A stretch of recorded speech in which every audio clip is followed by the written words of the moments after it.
Thank you. William will sing Brand New World. We don't like the way the world is turning.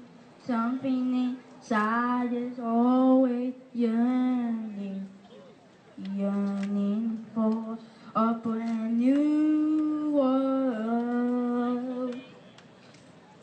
People everywhere are so confused. Leaders don't know what to do now. Oh, how we want a brand new world. Although we send rockets to the moon and the stars, although we may spend points that go very far, there's not a mountain that man hasn't cried. But when you're well, we can never find. Come on, everybody. So, if you want a brand new world, you gotta have a brand new people. And if you want a brand new people, you gotta have a brand new life. Oh, if you want a brand new life, you gotta have a brand new spirit. And if you want a brand new spirit, you gotta come to Jesus Christ. Now listen up. People are trying everything they could, but I wonder if they ever would. William Hilton faces the challenge of autism and was diagnosed with autism at the age of 1.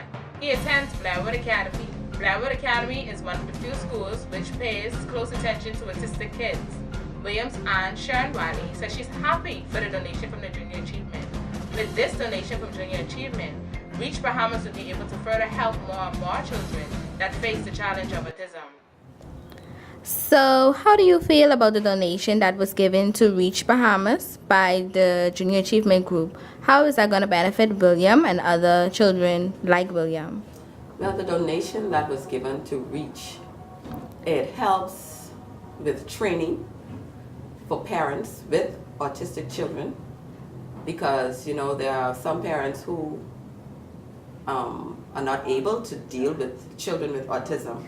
So they provide training for the parents. They also provide food items for persons that are less fortunate in the scope of autism. They also provide summer items for summer school. Whatever is needed for summer school, the funds that were donated provide these items. So when they go to summer school, everything is right there. They don't have to carry anything, and so they provide therapy for occupational therapy, speech therapy, and so the funds, they go toward helping parents with children with autism. This has been Dawn Monroe with SBN News. Illegal dumping is becoming a growing epidemic in the Bahamas, not only for nearby residents, but also the environment. Decomposing materials and other solid waste create the ideal source of food and shelter for a number of rodents that carry various diseases. However, that's not the only issue illegal dumping causes. Dumping near natural water resources becomes a catalyst for the growth of algae, changing the pH of the water supply that will ultimately suffocate any aquatic animal. Melanie McKenzie, director of the Department of Health, said the department has been working with the police attempting to crack down on illegal dumping throughout the island. But secluded areas seem to be ideal for dumpers, and often they slip through the department's radar. McKenzie said residents ought to be dismayed at dumping because it not only decreases residential property value, but it is also a crime that can lead to a $1,000 fine, imprisonment, or community service. Samantha Wright, resident of Blue Hill Heights, says she is tired of the constant eyesore and pleads with the individuals that are illegally dumping to stop because she cannot afford to pay someone to continuously clean up the area. Illegal dumping is terrible. Imagine going to sleep and all you can smell is dirty garbage and a bunch of dead dogs in your bushes. I mean, it done caused 2 bushfires around the area. All that smoke and stuff ain't gonna fast inhale. And then in the night, mosquitoes and flies fly all through your house. This needs to stop. Melvin Dawson, environmentalist, said, "We only have one Bahamas with limited resources. Let's do what we can to protect it for our future generation."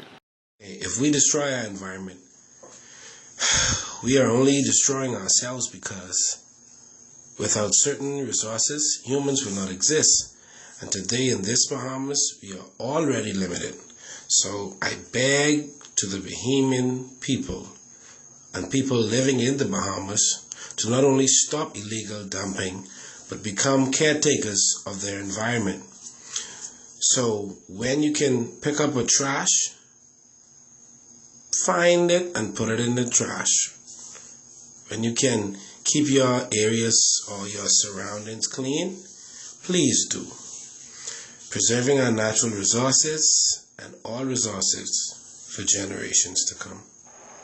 This has been Trey Arnett with SBN News.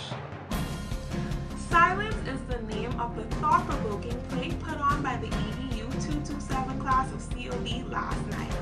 The play depicted many of the social ills in the Bahamas. The play was also well received by the audience, especially one audience member in particular. Outgoing, energetic, and open are just a few of the adjectives people use to describe Danae Pinder. That's why when the bubbly college girl confessed to previously being in an abusive relationship, all of her friends were shocked. Though the cherry girl is back to her old self and hanging out with her friends once again, she still wonders if her decision to leave her loving yet abusive boyfriend was the right thing to do. Yet, she need not look far for the answer, seeing as College of the Bahamas students put on a play called Silence at the college's Performing Arts Center today that dealt with some of the issues that Danae is currently going through. Love gone wrong, bullies attacking in full force, along with drinking and gambling, are just a few of the social ills that the college thespians chose to highlight on their grand stage. Silence, which the play is titled, shows the lives of various people going through various hardships and tells the audience how they eventually delivered from their problems. Deciding not to take the normal route as they told the story, these group of actors complete their play in absolute silence. No talking, no laughing, the group just acts. Stage manager Darian Maycock set the record straight as to why she and her team decided to perform the play in silence. His actions speak louder than words. In my communications class, I learned that there is 93% non-verbal communication and 7% verbal. So you don't have to say everything that you want to be, said. You could not speak at all, and your message could be portrayed. So that's what we did. Miss Maycock also spoke on why her class decided to put the show on in the first place. For our class, we came up with the theme Silence. It was our teacher's idea, and we wanted to address certain social ills. So we did teenage pregnancy, domestic violence, drug abuse, lack of education, and teenage pregnancy. So it was really fitting because we have a lot of things going on right now in our country, and so we thought that would be the most relatable to the public. So it was basically, let's get things that people could relate to. Because if our audience is not directly related to it, they are family members or friends that are going through the same things. So it was just, here are the problems, here are the solutions. And it was basically God can take care of everything for you. So that was what we really wanted to let them know. No matter what the problem is, God has you. Still trying to get over all of the positive messages the play portrayed, Danae let loose her comments about the stage drama. Being in an abusive relationship leaves you with more than just physical scars, but emotional as well. And I don't think people understand that. It's like in your abusive relationship, you feel like you're no good, you feel like nobody wants you, you feel like you deserve this also because, your parents tell you about the person, your friends tell you, but you don't understand.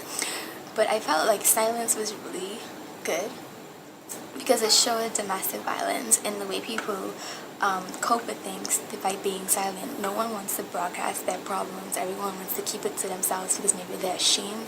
But silence showed that, and that's why I truly related to the play. And also, it helps you to see that, hey, I don't deserve this. No one deserves this bad treatment. And that's why I enjoyed the play.